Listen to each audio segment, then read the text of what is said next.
Hello বন্ধুরা, সবাই কেমন আছো বলো? আশা করি ভালো আছো, আর আমিও ভালো আছি। আমরা গেছিলাম শীতলতলা। শীতলতলা বলতে আমাদের এখানে মুর্শিদাবাদে একটা ছোট্ট গ্রাম আছে মির্জাপুর।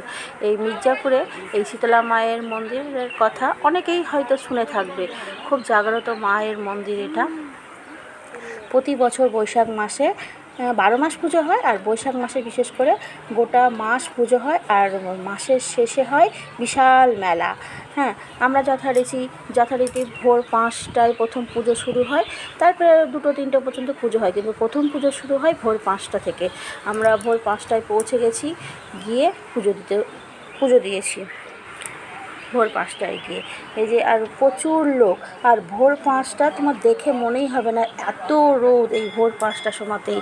তখন না প্রচণ্ড রোদ আর গরম, তবুও এত লোক আর এত ভিড় হয়েছে যে মন্দিরে ছিল না, প্রচণ্ড ভিড়। তার মধ্যেই আমরাও পুজোটা দিলাম। হ্যাঁ, আর এই যে পুকুর দেখতে পেয়েছো, মায়ের মন্দিরের সামনেই আছে পুকুর। এই পুকুরে মায়ের ফুল জল সব কিছুই এই মায়ের মন্দিরেই গিয়ে পড়ে, যার জন্য এই পুকুরটাকে না পবিত্র পুকুর বলে ধরা হয়। তবুও গ্রামের মানুষ এই পুকুরে স্নান, বাসন মাজা সবই করে। আর বাইরে থেকে যারা আসে না, এই পুকুরে স্নান অবশ্যই করে তখন পুজো দেয়। আর মন্দিরের আশেপাশে প্রচুর দোকান বসে, যেমন চপের দোকান, মুড়ি, খেলনা আর ভোগের দোকান। আর এটা হচ্ছে আমার একটা পাড়ার কাকা শ্বশুর, ওকে একটু দেখালাম, ও খুব খুশি ওকে একটু ভিডিও করার জন্য। আর এই হচ্ছে আমাদের মা শীতলার পুজো বসে গেছে।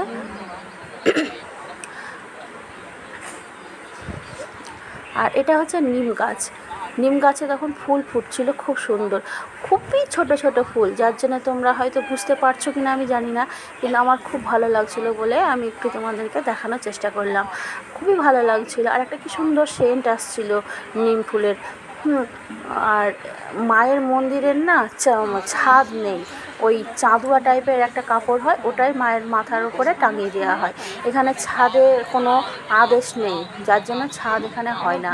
আর মায়ের মন্দির সারা বছর এরকম করে খোলাই থাকে। আর যে পুরোহিত পুজো করছে দেখলাম, এটা হচ্ছে আর এক পুরোহিত, তারই ছোট ভাই। আর ওর ভাই শিব পুজো করছে, এখানে অনেকগুলো শিবলিঙ্গ আছে, আর তাই জন্য ও শিবলিঙ্গর পুজো করছে এখন। আর আমাদের এখানে গঙ্গা, এই মির্জাপুর থেকে গঙ্গা মাত্র 5 কিলোমিটার। ওই গঙ্গা থেকে সবাই রাতের বেলা হেঁটে হেঁটে যায়, গিয়ে খালি পায়ে স্নান করে কলসিতে করে জল ভরে নিয়ে আসে, এসে ভোরবেলা এই মায়ের চরণে ঢালানো হয়। এই যে কলসি করে এই পুরোহিত জল ঢালছে, দেখো এগুলো সব গঙ্গা থেকে নিয়ে আসা গঙ্গার জল। এইভাবে আমাদের পুষ্পাঞ্জলি দেওয়া কমপ্লিট হলো, এবং আমরা যথারীতি সুন্দরভাবে পুজো দিলাম। আর আমার ভিডিওটা যদি ভালো লাগে, প্লিজ তোমরা লাইক, শেয়ার ও কমেন্ট করিও।